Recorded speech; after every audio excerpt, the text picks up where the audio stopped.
I'll take it. You know what? There's our full intro. That's what we were waiting for. All right, welcome back to Off the Bench, everybody. You know, Maddie, I feel like I start every podcast off with some sort of generic statement of, we're talking about the nonsense of the NFL week. This was actually nonsense, this NFL week. Like, it felt like, as crazy of a season as we've had, the finishes we had for some of these games were just absurd this week. You feel the same? 100%, but I wouldn't change it at all. We talked backstage before. I was at home sick with nothing to do, and I was fully entertained the entire weekend thanks to the NFL. Yeah, the NFL, starting us off nice on Thursday with Seahawks Niners and then heading into a little bit of Saturday football, which I will never complain about. Mm-hmm. But there's one game that, naturally we're going to lead this podcast off with. If you guys know anything about me, regardless of, if you're watching this visually, you may see the Atlanta Falcons shirt I have. That's just because I know somebody that works there. My team, the New England Patriots, just absolutely torturing me, ripping my heart out. When I tell you I haven't been that heated about the end of a regular season game, probably ever, I mean it. I saw Ramondre Stevenson. We're going for the run play, whatever, already kind of a weird play. I figured it would either be a Hail Mary or just a knee to go to OT. We run the ball, breaks through the first level. I'm like, oh, we might have something here. What's going on? I stand up. I'm all excited. I see him look for the lateral. I'm like, oh, all right. He better see something pretty clear here if we're going to go with the lateral. I was like, all right, got it. Jacoby Myers. Fine. Jacoby Myers then looks for the lateral. I am yelling at the TV. You are tied. What are you doing? And then, of course, the ball gets to Chandler Jones. Chandler Jones puts Mac Jones' face into the earth. And here we are. Maddie, these are not the Patriots I know. These are not the Patriots I grew up watching. This is not the team that was constantly in the Super Bowl, if not winning it. This was not the team that was earmarked for the playoffs every year. Obviously, Tom Brady's gone. But there is something in the water, in the air with this New England team the last couple of years, especially this year, that is just this lack of discipline and ridiculous, silly type of play. What is going on? How does this happen? I think that's the question of the week. Everybody expects Bill Belichick's team to be, if nothing else, just strictly uniform and to do things the right way.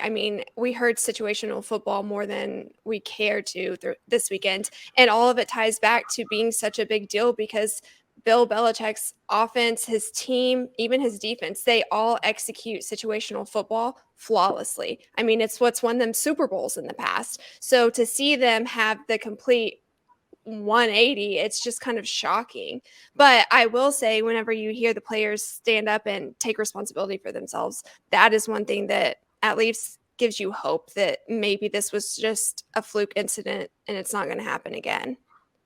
Yeah, and that was the only saving grace I could take from this was that, we were all searching for answers because it was such a dumb play that you were like, where is this originating from? Was this something that was told to them to do by the offensive coordinator, Matt Patricia? We have beef still, regardless of whether you're responsible for this or not. We were just confused because it looked like, Ramondre wasted no time going for that lateral. It almost looked like they were like, all right, we're going to do a lateral drill here. But to everyone else on earth, it was, that doesn't make any sense. Why are you doing that? Come to find out after the game, press conferences from Ramondre and Jacoby Myers, they both said, no, that was just us. We were freestyling. It was a bad decision.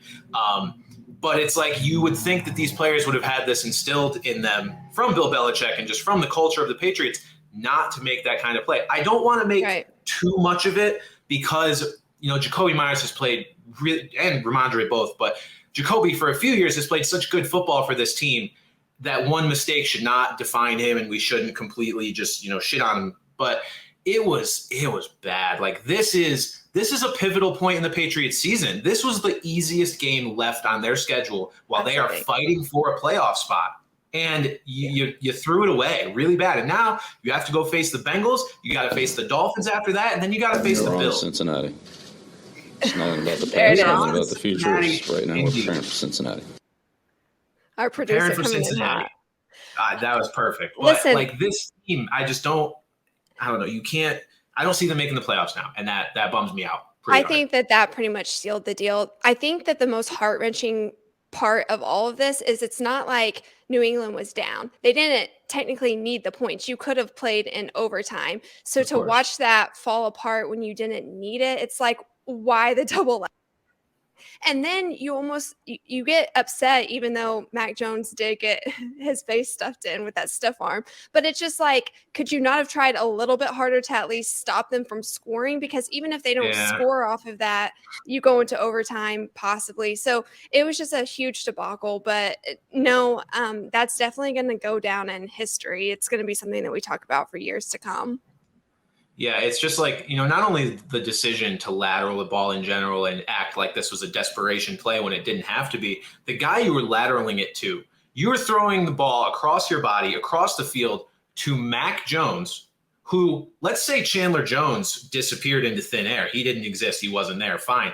You've got Mac Jones with the ball on the 50-yard line. What exactly are we expecting him to do from there? We are not throwing the ball here to a skill player that could maybe make something happen. It was just zero reason for that. It's a no-win situation. It bums me out. And what made me even more mad, and it didn't sink in until 10 minutes later, which is funny because it was the play right before, we shouldn't have got to this point. The officiating on that Keelan Cole touchdown was diabolically bad. I mean, this dude has a white and silver cleat, whatever you want to call it. The boundary out of bounds is white.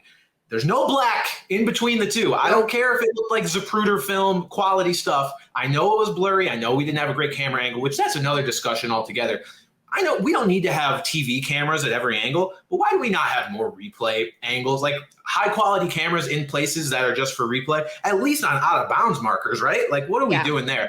But we should have never got to this point. I don't know how they don't overturn that. The pool report after just said, the most generic stuff, it wasn't conclusive enough to overturn. And I'm like, well, I kind of disagree. All I saw was a white blob. So looked pretty conclusive to me. But, it was bad to worse. That play shouldn't have happened. And then when it did, Patriots just immediately took that opportunity to piss the game away. And, it just kind of tells me where the Patriots are at this point. I knew that even if the Patriots managed to squeak their way in the playoffs, they probably weren't going anywhere. The defense is really as good as you can hope for, but the offense is not going to measure up to really any other team that's going to make the playoffs in the AFC. So not disappointed, but not surprised overall in the Patriots likely not making the playoffs now. But it's a bummer. It's where we are, but still sad. One last thing about this too is with Matt Patricia.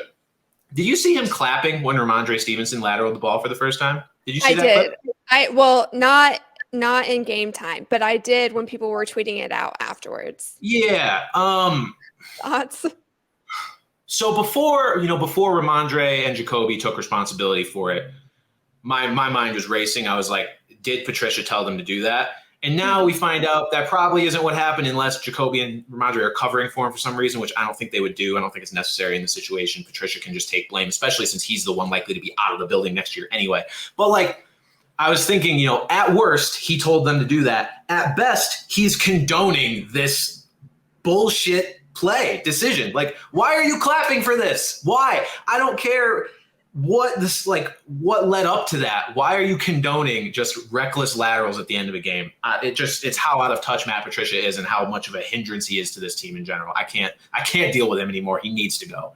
No, I completely agree because I was sitting on the couch going, no. And it just kept getting louder. And then to sit there and say the exact same time that the rest of the world was screaming, no, don't do it. You see a coach clapping. It's like, okay, we don't know. It's like, all right, unconditional support, whatever you want to call it. I'd be yelling at Ramondre in his ear if he's just lateraling the ball in that situation for no reason. And the Jacoby one's an entirely different story. Terrible ending to this game. We'll get to some other wild finishes in a little bit, but with this play, it caused me to want to think back on some of the other dumbest plays in NFL history, because this one's definitely going to go down in NFL history for sure. People will not forget this one anytime soon, even though the stakes, as we look back on it in a few years, they're relatively low. It was a playoff chance on the line, but it's a wild card spot, whatever it is. Stakes were low. Play was ridiculously bad. We are going to each rank our top 5 dumbest plays in NFL history. I'm going to kick us off here. Number 5, I am going with this one, the Jacoby Myers lateral play. It will be looked on as just a terrible decision. I mean, we just talked about it for 9 minutes, so I don't have much else to add, but I think it has to be on this list if it's what inspired the list. Number 4, this was actually a play I wasn't super familiar with until I was doing some research on this, but Jim Marshall running the wrong way, running toward the wrong end zone. This play happened in, I think it was the 60s or the 70s, and Jim Marshall recovered the ball and just ran directly into the wrong end zone and celebrated like he scored a touchdown, turned into a safety. Wasn't good. It wasn't even a quick run either. It was a long, steady, across the field run where everybody's like, what are you doing? What are you doing? And he thinks that the crowd's cheering for him. Yeah, it was like 40, 50-yard run, whatever it was. And it's one of those yell at the TV moments again, and just brutal. Number 3, this one, thank God I can glow a little bit or think back fondly on something that benefited the Patriots, the butt fumble. I remember this one like it was yesterday. I was watching this game live. I see Mark Sanchez, and I'm just like, wow, this is the pinnacle of your career here. This really just summarizes what you've been about on the Jets for a while. And, granted, that's not fair to him. He had some successful years making it to the AFC Championship game and such. But overall, Mark Sanchez not looked at as, the best quarterback they've had, the smartest quarterback they've had. And this doofery was just kind of personified in that one play that we will look back on fondly.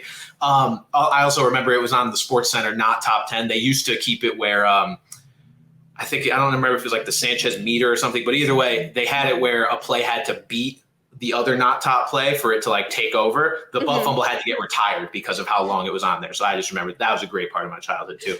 Number 2, though, got to shout out my UConn guy, Dan Orlovsky. And I hate to do this while UConn's literally playing in a bowl game right now as we're recording this. We were down 21-0 at half, so we don't have to talk about that. But the Dan Orlovsky safety running out of the back of the end zone, looking for the pass, just hilarious lack of awareness again. I mean, if he just kind of stepped out, it wouldn't have been as big of a deal. Like Jimmy G actually did that earlier this year. People probably already forgot, but Dan Orlovsky was tweeting like, oh, I've been vindicated. Not really. Jimmy G like stepped out and it was also bad awareness, but Dan Orlovsky was like 4 feet deep in the end zone thinking nothing was wrong and just like had no clue. So that's got to be number 2. No idea. And then number 1, I'm going with the Colts fake punt, another one that I remember very fondly. We found out after the fact that this was just brutal miscommunication, which, obviously they lined up. It was like 3 guys up against, Patriot defenders just right in their face, like they were going to sneak it with their punter. Really, really awful play, hilarious to watch. And play just never had a chance. I was like, I cannot believe they're snapping the ball. Even if they don't snap the ball, I don't know what you're trying to do here. So that's my top 5. I did have an honorable mention, but I'm going to withhold it because I see that Maddie actually put it on her list, and I'll mention it when we get there. But Maddie, give me your top 5 dumbest plays in NFL history. Yeah, so we had one crossover. I tried to do different ones than what you had, just because we need a little bit of diversity, but there was one that we had to both connect on. Okay, at number 5, I have Deshaun Jackson's touchdown drop. It was week 2 in 2008. They were playing it was Phillies versus Cowboys, and my man dropped it on the 1-yard line. Went running in, thought he scored. Dallas challenged it, go back to look, and on the 1-yard line, this man fumbles it. And it was such a big deal because 3 years earlier, it was the Army Bowl. He did the same thing, except he tried to flip into the end zone and he dropped it on the 1-yard line. And so that just kind of stood out. It was a tough moment that he spent the rest of his career trying to overcome, and obviously didn't work out because we're still talking about it. Yeah. Number 4, I want to go into week 16, 2015, Kirk Cousins takes a knee. So everybody was praising Kirk at the time. He drives the ball down the field. Sorry, this is Washington versus Philly. So Kirk is with Washington at the time. He drives the ball down the field. He's on the 6-yard line with 6 seconds remaining. My man takes a knee. The bad part about this was there was no timeout left. So he's just out there. It was a lapse in judgment, almost like when he lined up underneath the wrong guy, the wrong offensive lineman. We're not going to bring that up all the way. But I think he thought he was stopping the clock, right? I think it was a lapse and he thought that would stop the clock, which obviously if his brain was functioning at 100%, he knows that that's not the case. But he was like, neat. No, that was supposed to be a spike. That's not good. I was going to say, could have spiked the ball, something. Yeah. But no, my man took a knee. Then we're going to go to number 3, and Mike Gillislee's, I hope I pronounced his name correctly. Mike Gillislee, my boy. He used to be on the Patriots. The only reason I know that. Yes. Okay. So this was 2016, week 17, Buffalo versus the Jets. The Bills season was already kind of tanked. They lost their head coach. They knew nothing was happening. But what really sealed the deal on this was the kickoff. So the kickoff goes and he watches it roll. And instead of trying to stop it from going into the end zone, he allows the Jets to scoop it up and score. It ended up not being a huge deal because they ended up winning the rest of the game, but it was talked about for a long time because it was like, what are you doing? And then we have going to number 2, the 1-yard Seahawks Super Bowl pass. I know that you know this one. This is one that you were talking about. February 1st, 2015, it was Super Bowl 49, Seahawks versus the Patriots. This is when we talk about the Patriots playing situational football. There's 25 seconds left in the game, and the Seahawks were down by 4 points. It's 2nd and goal. You have Marshawn Lynch, who was the best running back in the league at that time, possibly of all time. He's going to go down as one of the greatest. They decide to pass for 1 yard, and they were picked off, and then the clock ran out. They lost the Super Bowl off of that pass. My favorite memory probably in sports history, because that was, again, the first Super Bowl that I saw as a Patriots fan, only starting to follow the sport sort of in 2007, 2008. All I knew leading up to that point was Giants heartbreak. And after who was it that made the catch? It wasn't Tyler Lockett. It was some former Seahawks receiver. He made this crazy bobbling catch where it like bounced off his chest and he was on the ground. That set up that next play that ultimately was the Butler pick. And I was like, man, here we go again. Great, unbelievable storybook catch that's going to lead to the Patriots not winning the Super Bowl. Please kill me. And then Malcolm Butler out of nowhere. I get really the Seahawks coaching staff out of nowhere to save the day, but Malcolm Butler out of nowhere saves the day for us. And I'll remember that one forever. I will too. I remember watching that at the time I was living with part of the offensive line at OU, and a whole bunch of the football guys were all watching that together, and it was just silence. As like the game ends and nobody was like, oh my God, nothing. It was just like you could have heard a pin drop. It was unbelievable. Yeah, and then my number 1 is one that you mentioned as well, the Colts fake punt. I mean, I don't think that we will ever see anything as crazy as what that was. It was embarrassing, ridiculous, all of the things. Yeah, that play was awful, and it's so funny to look back at because you're just like, this has no chance. And that's what was funny, and that was why I put my Seahawks play, or that Seahawks play, as an honorable mention, because I was like, it almost doesn't fit the categories of these other plays because the other ones had just no chance from the start or were just absurd lapses in judgment in the middle of the play. This was like lapse in judgment by the coaching staff, and the context of it is what makes it so bad, right? You have Marshawn Lynch, you're on the 2. Otherwise, it's just, okay, it's a pass that got picked off. And these other plays are, laterals for no reason or butt fumbles or safeties out of the back of the end. Like, this had the potential to be an okay play. It was just horrible situational football. Here we go, situational football again, Belichick. And so, it fits in there. It does fit in there in its own way. So that's why I totally respect you having it in there. I thought about putting it in my own list, and I was like, let's just put it off to the side, I guess, because it's slightly different. But no, it belongs in its own way. A lot of those plays contributed to massive collapses. And we talked about the Patriots already against the Raiders. Some other collapses we had this week. The Colts.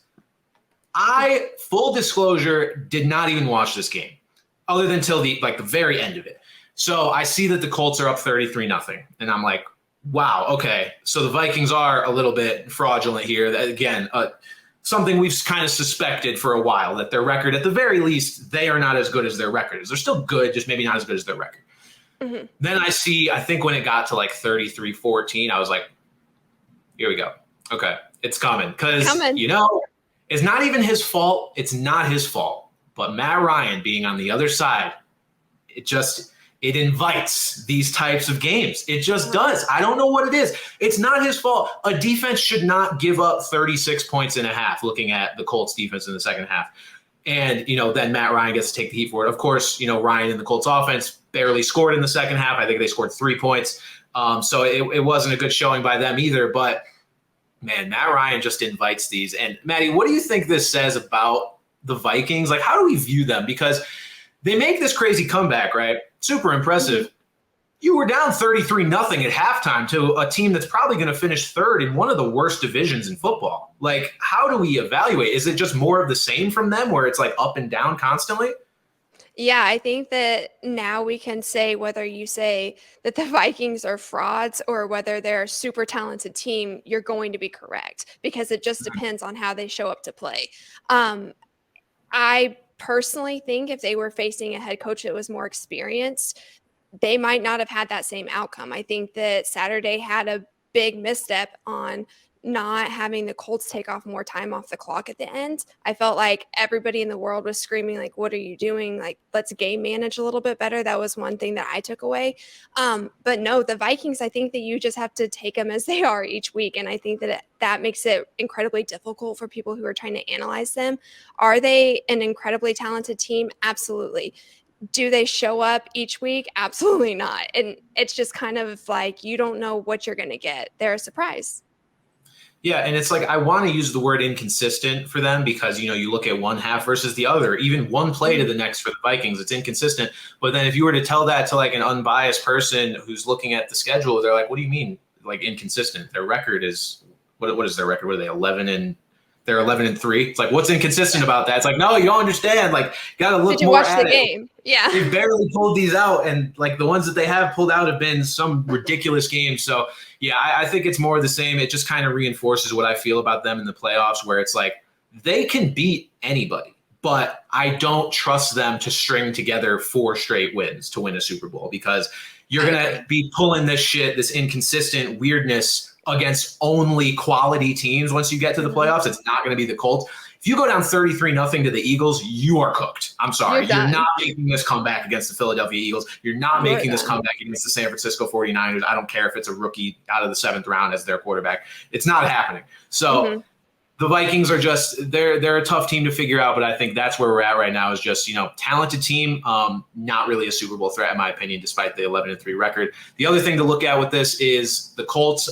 Just to note this, Jonathan Taylor suffered an ankle injury, I believe it was, not expected to play the rest of the year, and he suffered that early in the game, which does bring up, you know, Colts probably could have salted this game away a little better if they had Jonathan Taylor being able to run out the clock as opposed to Deion Jackson. So.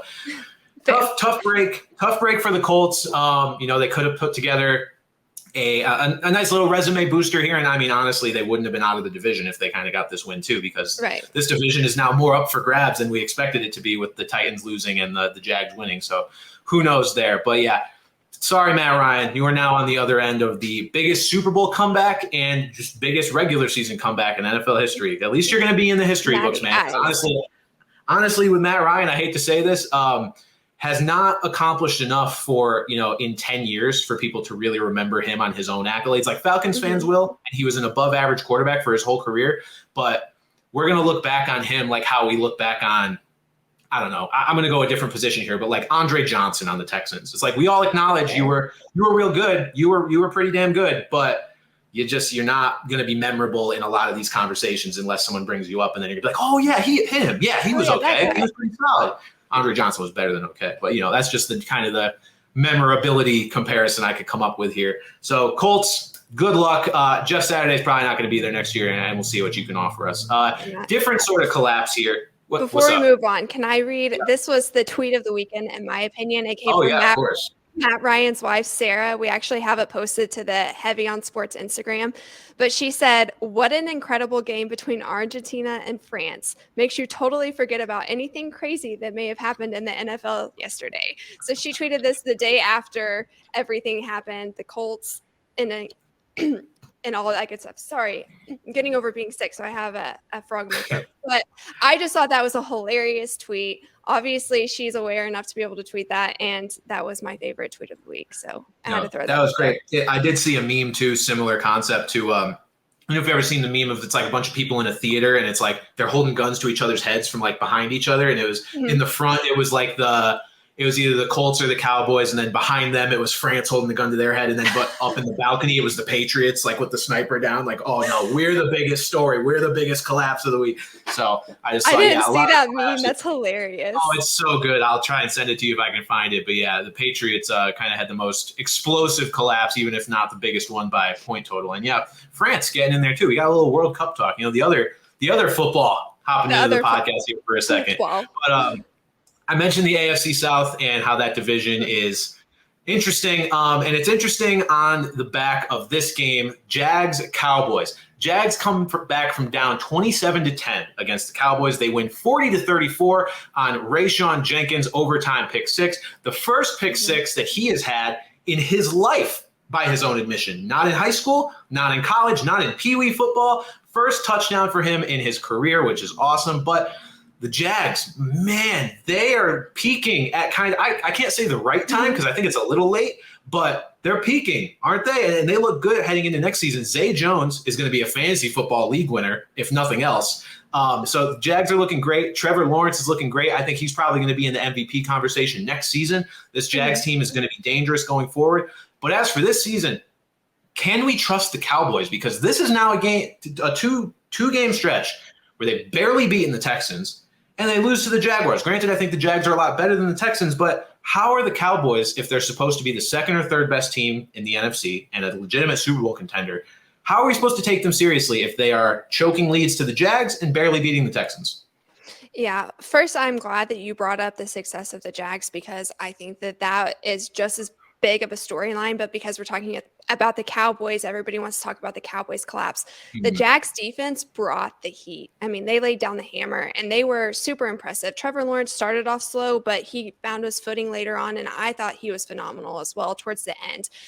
The Cowboys are doing Cowboys things. Like, this is what the Cowboys do. They are incredibly talented. They should be playing at a higher level, yet they always find a way to choke or to let lesser teams hang in there. And if you can hang in there with the Cowboys, they're going to choke in the fourth quarter. That's just the way it is. So to me, I'm not surprised just because I kind of saw this coming from the beginning.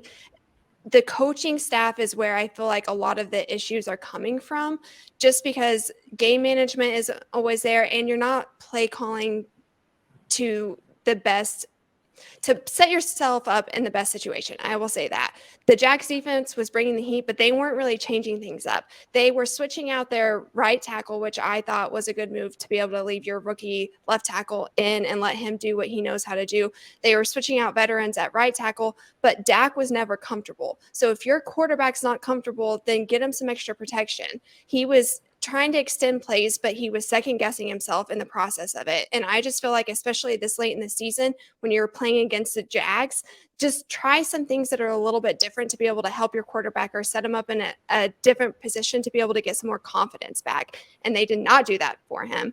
The Cowboys' decisions on third down, just the entire game, were questionable. And I think that that's an area that they need to work on. Yeah, I think a game like this, it starts to really show you the separation of the teams in the NFC. Like, I want to call it a tier list, but at the same time, it only feels like there's a single team on every tier. It feels like you've got the Eagles on their own tier up top. You've got the 49ers a tier below them. Then you've got the Cowboys a tier below them. Maybe the Vikings below them, although the Vikings and Cowboys are starting to share a few characteristics here as we go on. But I think quarterback play is also a bit of a question mark with the Cowboys. I saw a stat earlier that Dak Prescott has 9 interceptions over the past 5 weeks. No other quarterback has more than 5. So they have to get that cleaned up if they're planning to compete here in the playoffs, because the Eagles, talk about Jalen Hurts in a little bit, who's actually dealing with a shoulder injury. We're trying to figure out the severity of that. But assuming Jalen Hurts is healthy come playoff time, the Eagles have such a huge quarterback advantage over the Cowboys if we're looking for, separation between those two teams. Cowboys are just another team that I don't trust them either. And they're giving me good reason not to trust them. So I don't know what more to say about them. We will see how their game against the Eagles, I believe it's this week, right? Yep, Christmas Eve. They actually have 3 games in 12 days.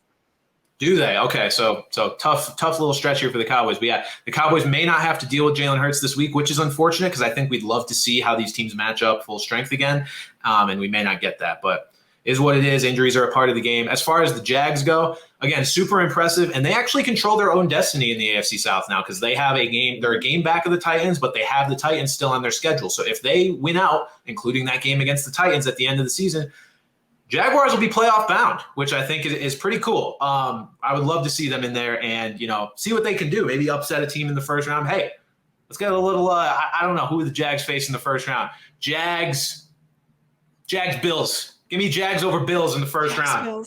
Chiefs get the bye. Jags Bills. There's a real possibility that we see the Titans Jaguars matchup, and I think they play in week 18. I think that may be for the AFC South title. Yeah. There's a possibility. And actually, I don't think the Jags could face the Bills in the first round because they would both be division champs theoretically. So Jags Dolphins? Then the Jags could really win that game. A little Florida battle there. I would love to see that. So that would kind of be dope. Jags get to the playoffs. I want to see it. I think it would be awesome. AFC South, again, we just talked about how the Texans, put up a really good fight against the Cowboys last week. They put up another good fight against the Chiefs this week. In fact, probably a better one. They took them to overtime. The Texans are playing everybody tough.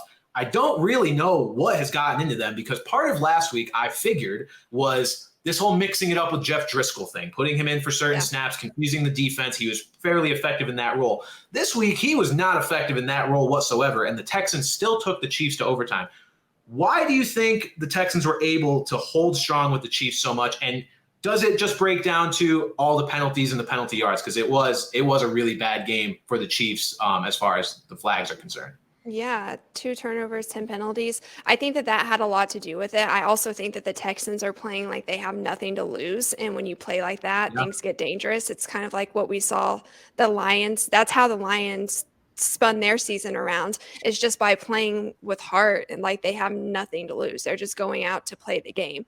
I also think that you have a little bit of the Chiefs solely depending on Patrick Mahomes. We've talked about this for 3 weeks straight now, but that's what happens when you get into these moments where you're down and you shouldn't be, or you're close with a team who isn't even in your league. You should be relying on your team as a unit, and they don't. They rely on one man. And I do think that that's what's going to keep them from being able to say that they're Super Bowl champions again this year, is just because they don't play like a team. Yeah, I mean, I totally see that. This game, there's really no circumstance where this game should go to OT. The spread was 14 points. Whether you thought the Chiefs would blow out the Texans or not, it's your prerogative, but this should not have gone to OT. The Chiefs should have handled this game, and they just didn't. So I think you're right. The Texans are playing like they have nothing to lose. Mahomes, to his credit, did what he could. 36 for 41 in this game, 5 incompletions only, 336 yards, 2 touchdowns, no picks, 19 straight incompletions to end the game, which that says a lot in itself. You still had to go to overtime despite 19 straight completions from Mahomes. So Texans are playing tough football. The AFC South, man, they are doing some stuff here in the latter stage of the season, except for the Titans. I mean, they're really the one team. They're kind of just choking away their division lead. But the AFC South has been super interesting. The NFC South, also interesting for lots of the wrong reasons. Just another weird division here. So the Bengals took down the Bucs, beating them 34-23 after they had been trailing 17-0 in the first half. I remember watching this game, before the Patriots-Raiders nonsense went down. I was like, I really don't want to face a Bengals team that just lost to the Bucs. I really don't. I don't want to face a pissed-off Bengals team. So please, Bengals, win this game so that maybe we just have a chance that you overlook us a little bit next week. Bengals came back. My wish came true. It was awesome. But this division, does anyone want to win this division? Literally anyone. Please. I don't know what to think anymore. It reminds me of that Spider-Man graphic where they're all pointing the guns at each other. That's what this is to me. Nobody knows. Nobody knows. The division, the winner of this division at this point is going to be, I would venture a guess and say, you're going to be 8-9 max, unless somebody wins out. Unless the Bucs win out. Right? The Bucs, if they win out, they will be barely over 500. They'd be 9-8.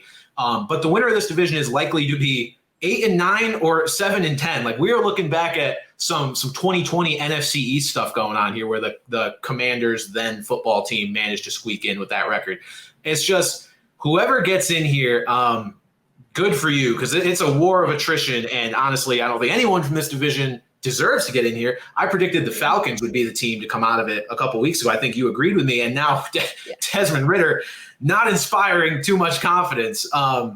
He looks like a rookie. He looked like a rookie. Yeah, you don't expect too much different out of that.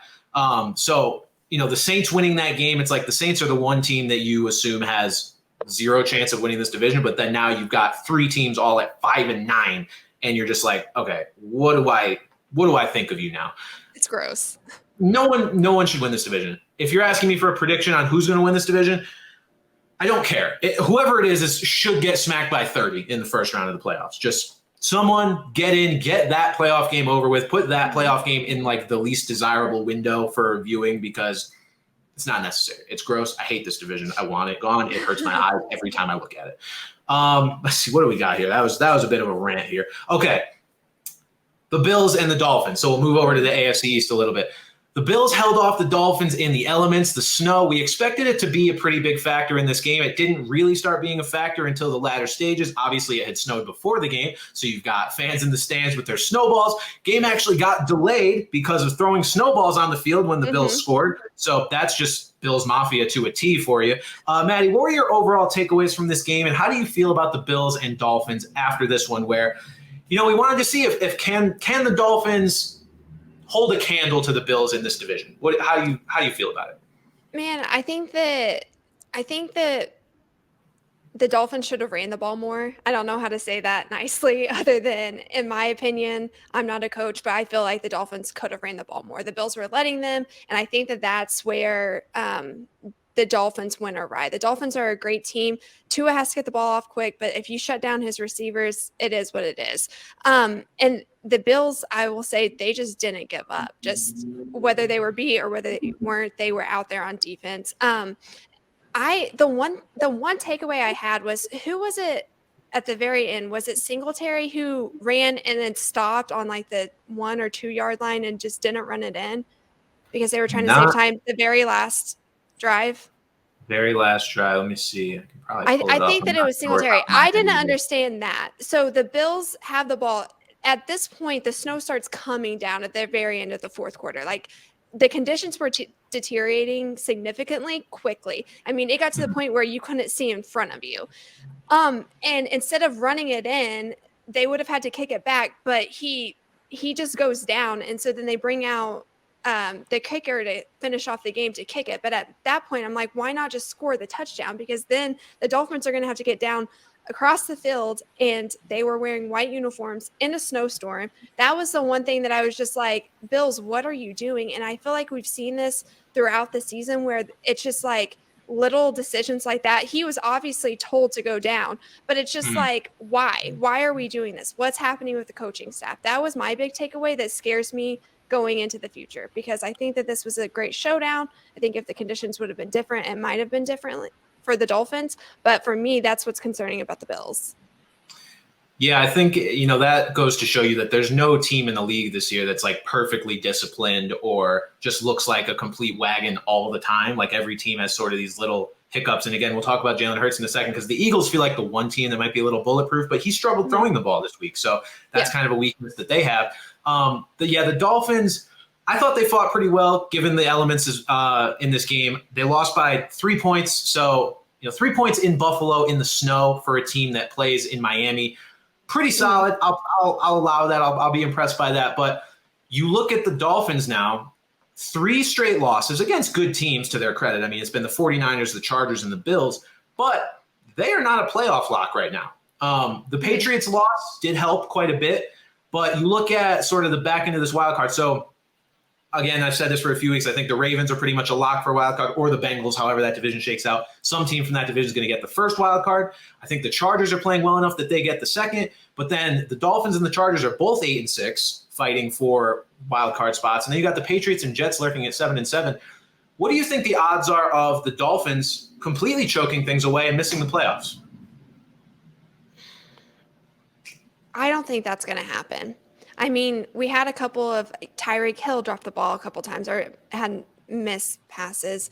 I just feel like they're going to take this week and they're going to build off of it. I'm not super concerned about the Dolphins. I think that they'll still be able to make the playoffs. I really do, especially because so we look at the Jets. Well, your quarterback who's gotten you this far the past few games is going to be out again. Now we know he's not playing this Thursday. So you're stuck with Zach Wilson, who honestly, everybody is like, oh, he didn't do too bad, but he didn't do anything great. And he's not the guy that you want to put your trust in. So I feel like I'm more concerned for the Jets at this point than I would be the Dolphins.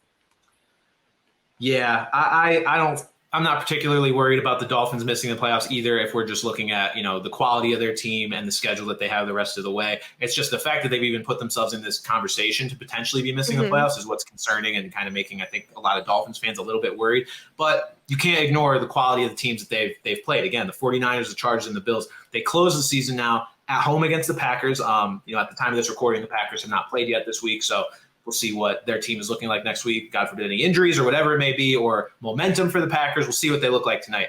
But they are at home against the Packers. Then they are at the Patriots, and then at home versus the Jets to close the year. Yeah, they are just set up the best out of all these sort of bubble wildcard teams. Kind of have the least number of concerns. And, I think ultimately they will make it. But I get it. Dolphins fans sweating a little bit because of these 3 straight L's. They weren't expecting that. It's like you want to be able to compete against these really good teams as well, come away with a couple wins. Ultimately, they're going to make the playoffs still, and hopefully they will have some time to shore things up before that point, before they actually get to the playoffs. I agree. Eagles, Bears, wanted to get to this as well. So Hurts, we mentioned earlier, struggled throwing the ball, 22 for 37, 315, 0 touchdowns, 2 interceptions. So the 315 yards isn't bad, but then rushed for 61 yards and 3 touchdowns. So Jalen Hurts furthering sort of that. It's funny how you can further an MVP case when your day passing only included 2 interceptions and no touchdowns. But that's where we're at with Jalen Hurts. He's about to potentially set, I believe it's the single season record for rushing touchdowns for a quarterback, which is super impressive. I think he'll overtake Cam Newton, who had 14. So solid day for Jalen Hurts on the ground. But we are now seeing that Jalen Hurts' sprained shoulder has him uncertain for Saturday's game against the Cowboys. Concerning for the Eagles, you hope he can get right before the playoffs. But this was just, we'll see what happens with him and the Eagles. You hope that it doesn't hurt anything, because I would hate to see this season go by the wayside for the Eagles just due to this horribly timed injury for their biggest playmaker. It would be devastating. It would be also devastating, in this game, you had another running quarterback that was dominating. Go ahead. Sorry, I think that I must have a delay on my end because I think I'm going in and out. No, especially with all the drama that went down between Micah Parsons and Jordan Mailata and talking about Jalen Hurts. I don't know. Did you see any of that last week or over the weekend? Yes, I did. So Micah Parsons was on the podcast saying, is it Hurts or is it the team, referring to Hurts' MVP candidacy, which I can rant about that in a moment, but go ahead and continue. So they asked him that, and I felt like he tried to answer a little PC, but he basically said that he felt like it's not Jalen Hurts.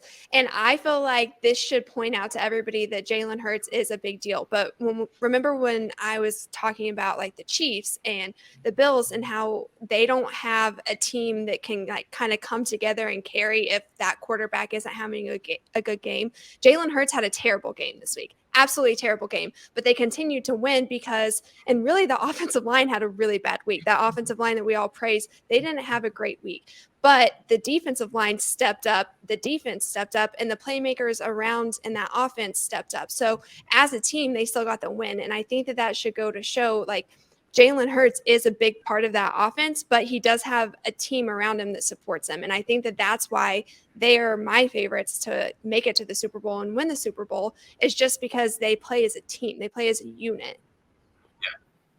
Yeah. And I want to say this about the MVP award. Everything in the NFL is about the situation that a player is in. Everything. Mm-hmm. You can make that argument for any player in the league. Is it the team or is it him? You have to be in a good situation to get MVP consideration. You just do. Like, that's what's going to elevate your play, elevate your numbers, elevate everything that gets national recognition towards you. This is not the NBA. You cannot be Russell Westbrook and be on an 8-seeded Thunder team and just average a triple-double every night. You can't. You're not going to get these numbers on a bad team as a quarterback. It's just not going to happen. Right. You need to have an O-line that's going to give you time. You need to have receivers that are going to help you make these plays. So, you can make that argument for Hurts, but you can make that argument for Patrick Mahomes. You can make that argument for Joe Burrow. And then I saw another comment on a video of that clip where it was like, oh, well, the Eagles would trade Jalen Hurts for Patrick Mahomes right now. No question. I'm like, no shit, they would. I don't think they would. Really? You don't think they would because they the offense toward Hurts too much at this point? Yeah. Okay. So my biggest argument with the Jalen Hurts thing is he's had this incredible offensive line for the past few years. They've had a decent team. They needed to work on defense and they needed to get him a receiver. Obviously, the AJ Brown thing helped a ton. But when Jalen Hurts went to the Eagles, they brought in Uncle Brian Johnson, who has known Jalen Hurts since he was, I don't know, born, and tried to recruit him in the NCAA, and then wanted to work with him once he made it to the NFL. They literally built this entire system around Jalen Hurts. That's why everybody was like, oh, this is Jalen Hurts make it or break it year. No, they brought in coaches that Jalen Hurts was comfortable with, and they completely backed him up as a franchise quarterback when he came in. They progressively worked up to this point. They knew what they were doing. So no, I don't think that they would turn around and trade for Patrick Mahomes. I think that they truly believe in Jalen Hurts and what he can do, and that's why they built the community that they have around him. That's fair enough. I think the point I was trying to get to is that, there's not too many people around the league or even in fan circles anywhere that would say that, okay, Jalen Hurts is straight up a better quarterback than Patrick Mahomes. And I think that was where people were trying to argue for Mahomes as the MVP. It's like, well, he's the best player, blah, blah. That's not who you give MVP to. You give MVP to who had the best season. That's just what you do. And having the best season is absolutely contributed to by the team around you. So Jalen Hurts, I think, is having the best season right now. Again, Mahomes is far and away not out of this conversation at all. But just that's where people get confused about like MVP and who's the best and all this stuff. Like, it really is season to season, and whoever is playing the best, that's the guy that's going to get MVP. I think that's Jalen Hurts right now.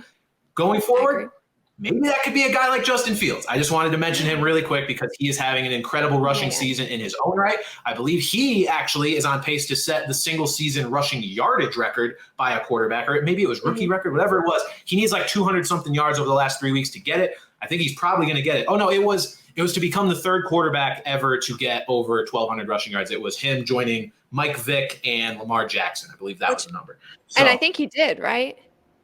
Did he get that? Oh, was that might have been the 1,000-yard stat I was thinking of. You're right. I think that he got it, which is phenomenal. And you're right. I love this for Justin Fields, and I hope that they turn around and just build their offense around him the way that Baltimore built their offense around Lamar Jackson.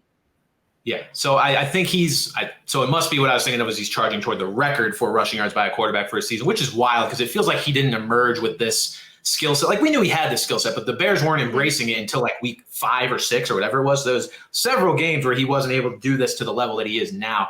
I'm excited watching Jalen Hurts. I think when you look at the best quarterbacks in the league, we hear it all the time. You have to have sort of a special trait if you're going to be a true franchise guy, a guy that people talk about for years to come. You've got Patrick Mahomes' arm strength, Justin Herbert's arm strength, mobility for guys like Lamar Jackson. And I think Justin Fields is showing that he's got that sort of special talent running the ball. Save your running back jokes all you want, because shut up. He's great. Yeah. He's going to be a franchise guy for the Bears. They found their quarterback, one of the better quarterbacks we've seen come out of the draft in a few years. Not sure if he's going to be better than another young guy like Trevor Lawrence with a different skill set, but these are two guys I'm very excited to see keep developing in the league, because Fields, man, he looks like that guy after we were worried about him very much not being that guy. And he's so smart with the ball. Just a few months ago. Yeah, he's fun to watch, and I'm excited to see him develop and, kind of become maybe the next iteration of Jalen Hurts. Who knows? And we stick with the NFC North.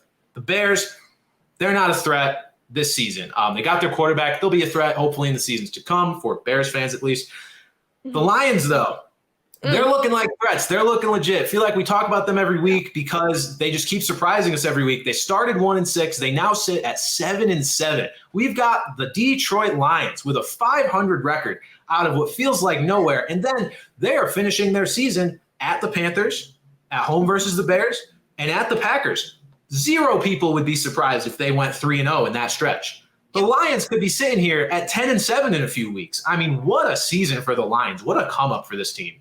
What a season. We watched them all season long have glimmers of great play, but it was always either their defense is playing really well or their offense is doing well, and it was never together.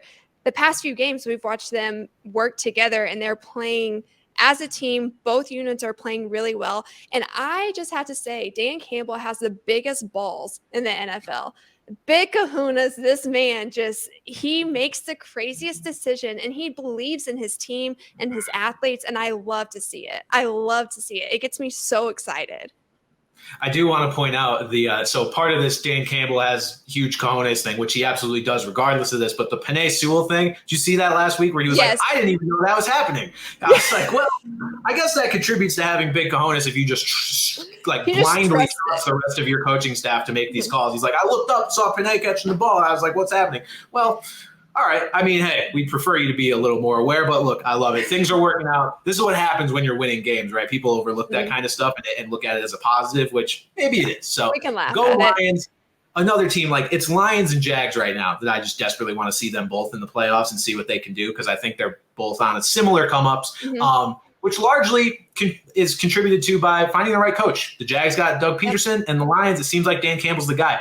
We are suffering with Matt Patricia now. The Lions don't have to anymore. Congrats, guys. Happy for you. I'm so happy you brought that up because when Dan Campbell first came in, everybody was talking about how amazing it was that this team wants to run through a wall for this coach. And then last year, everybody was like, well, okay, obviously that doesn't level out to winning games. Well, it does because now you have your team wants to do anything they can to make sure that your job is safe and they just care about each other. And that all starts from the culture that Dan Campbell has built.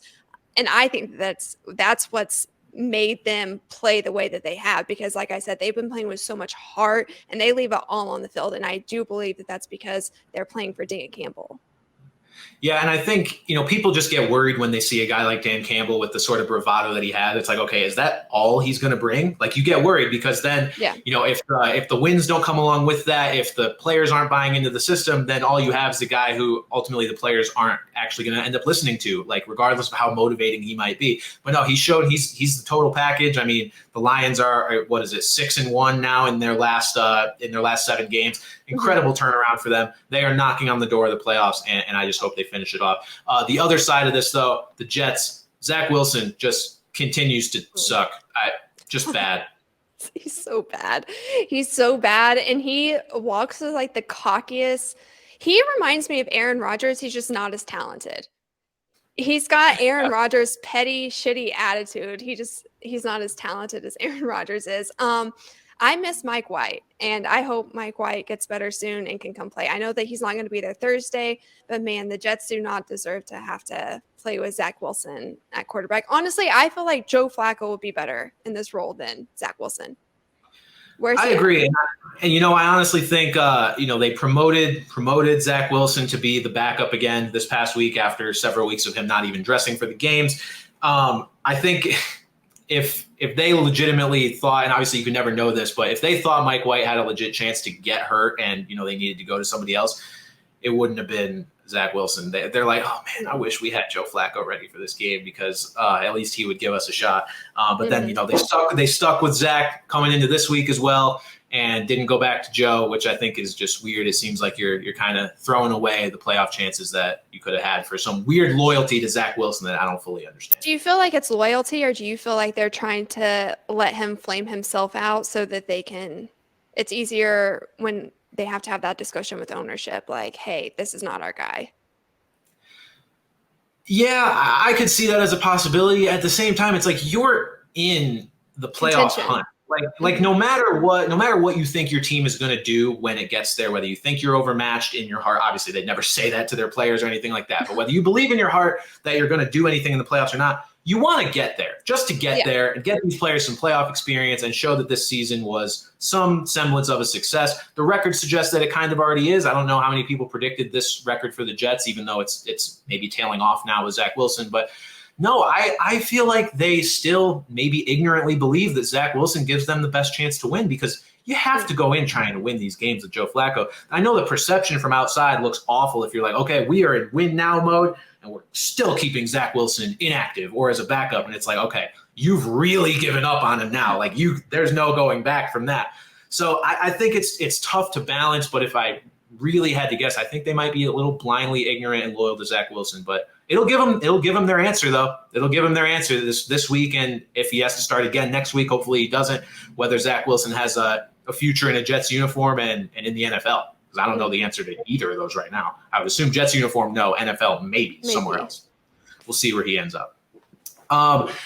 Finish things off with the viewer questions, as we always do. So we got a couple of good ones this week. First, we had from Owen Latanzio, how historically bad have the refs been this year? Not just talking about the Raiders touchdown. So this was a question from a fellow Patriots fan who was suffering right along with me watching that play. Maddie, before I get into my opinion, do you think the officiating's been worse this year than in years past? Or is it sort of just we're always, living in the moment of yelling at refs, and when bad plays happen, we over-exaggerate a little bit? Is it worse now, or is it just the same? I don't think that it's worse now. I think that nowadays we have different camera angles that come out of nowhere. There was one play in particular where I can't remember which game it was, but I was watching what was happening on the TV, and then a fan tweeted out their view of what had happened. Maybe it was the Bills game. I'm not really sure.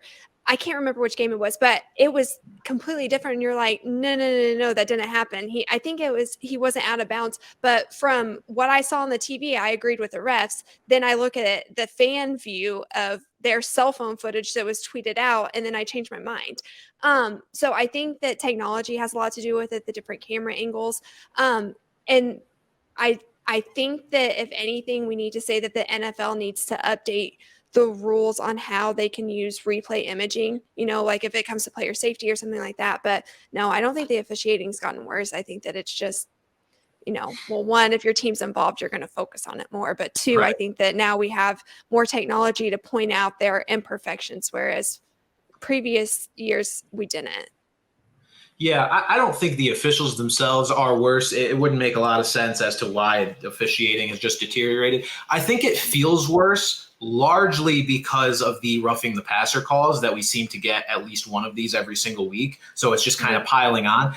It's hard to judge officiating, or it's hard to not be angry at the officiating when it feels like they don't even know what they're calling or supposed to be calling. Yep. Like you've got some of these body weight calls that are terrible. If you were to remove sort of the controversy around roughing the passer, let's say that's just been called perfectly all year, we don't have this weird emphasis on body weight and it's not a thing, I think people would be more likely to forget sort of the Keelan Cole miss, or the last night, the Curtis Samuel no PI call in the end zone. That was terrible. So officiating, they're always going to have their bad moments. I think it's been accentuated this year by roughing the passer, because that seems to happen constantly. Yeah, that is one thing that I do want to touch on, though, because Washington fans lost their mind on Twitter. And all I could think about was going back to when the Commanders played the Eagles. I can't remember what week it was. Was it like it was like in November. It was early November. Commanders played the Eagles, and they beat the Eagles because of a complete missed call. And then your quarterback acts like an idiot and goes down, and then that was the last call. So when the Commanders fans were going crazy, I'm like, you beat the Eagles off of the same type of call. Like, it was a missed PI that ended up getting you the ball back, and then you won the game. So for me, I'm just like, everything kind of balances out. Yeah, we're going to have missed PI. That was a bad call, but still.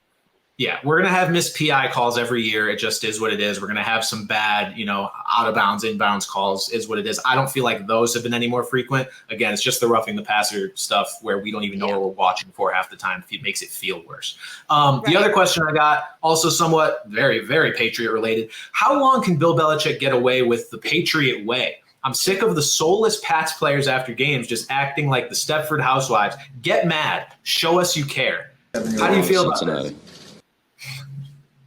We're on to Cincinnati. It's nothing about the past, nothing about the future. Right now, we're preparing for Cincinnati. Man, to be honest with you, this is a great question for you because you're a lot more invested. I grew up obsessed with Bill Belichick. I think that he's a savant. He's a genius. And so I respect him. If I saw him in person, it would be one of those things where you see your principal out, like you don't know how to act. You feel like you should fall in line. I don't have an issue with the way that he runs things, other than he might need to get a different offensive coordinator in there. Or but you know offensive coordinator, just anyone, offensive coordinator, not a defensive coordinator that you handed the offensive plays to. Oh, okay. I think everybody agrees on that. But no, do we want to see emotion? Yeah, but I don't mind the players just being focused on going to work and the next play or the next game. I don't mind seeing that. I mean, what's the other side of that? You have, I mean, people acting like idiots. I don't know what you want. Like, do you need him to cry in a press conference? Do you need them to be upset? Like, they understand what they're like. These guys are incredibly intelligent to be able to make it to the league. They understand what they're doing wrong, what they need to do differently. So I don't really need to see that emotion from them in the press conference. Yeah, the other side of it is you have, we are or they are who we thought they were. We let them off the hook. You just have that yelling sort of in the press conference. No, I agree with you. I don't think it's necessary. I think the reason fans feel this way is seeing that sort of emotion from players or coaches after a loss, if they're angry visibly, makes you feel better as a fan. It makes you feel like, this means something to them. They are pissed off and something's going to change. Regardless of how this season's gone, I'm going to have an innate trust in Belichick and his staff that, if nothing else, they are doing everything they can to try and win with the pieces that they have. Yeah. I don't really need to see emotion. I mean, but again, coming back to it makes you feel better as a fan. I love seeing Mac Jones get heated during the game about Matt Patricia's bullshit or whatever he's calling, because it's nice to see that he's just as annoyed as we are when we see these horrible plays, all these screen passes. So I get that side of it. But to say get mad, show us you care, they care. Like, they absolutely care. They're getting torn into all week. Like, that's not a concern for me. And it's maybe hard to trust that they care when you really never see it ever, and you just know that it's happening behind the scenes. But Bill Belichick's won 6 Super Bowls. Like, I promise you, he cares. The team cares. They don't want to be losing. And I like the fact that they don't ever let their emotions get the better of them, because that's also how, when you're winning, you continue to win. You never get too high. You never get too low. That's what it comes down to. That even kill. All of them were pretty verbal about they understood what went wrong. So to me, it's not like they were avoiding it or they were pulling a Zach Wilson about, no, we didn't do anything wrong. I didn't do anything wrong. Everybody owned up to what they did. They know what they need to improve on. So I agree with you. I don't think that it was a huge deal. Yeah, I think people only start criticizing the Patriot Way when the team is losing. And I think that says everything you really need to know. So that'll do it for us here on Off the Bench this week. Maddie, you got any parting thoughts for our loyal listeners? No, I just hope this next week of football is just as great as week 15, because it was amazing. And I am full on rooting for Baker Mayfield tonight. I hope he tears it up. Oh, yeah.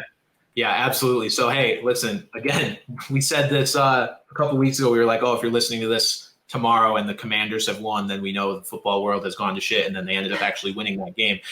So, we record before Monday Night Football. If you were listening to this and Baker Mayfield has dropped 4 touchdowns on the Packers, again, emphasizes this season. Go place your bets. Actually, you can't. The game's already over. Sorry, Baker Mayfield's throwing 4 touchdowns. Heard it here first. Go Baker, go Rams. Game's going to be a blast. We will be back this Thursday before the game again. Mm-hmm. What do we got this week? I have no idea what our game is this week. Thursday is Jets versus somebody. Jets Jaguars, I believe it is. Yep, you're right. Jets Jaguars. Okay. That's an interesting game. We'll see what Trevor Lawrence can do against a solid defense. Again, this Jags team seems to be peaking at the right time. But Zach Wilson, I'd really rather not see him, but we don't have much of a choice. So that'll do it for us. We're going back on the bench till Thursday. Hopefully you guys will join us about a half hour before kick. For Maddie Kroll, I'm Brandon Carney. We'll talk to you guys next time. We're on to Cincinnati.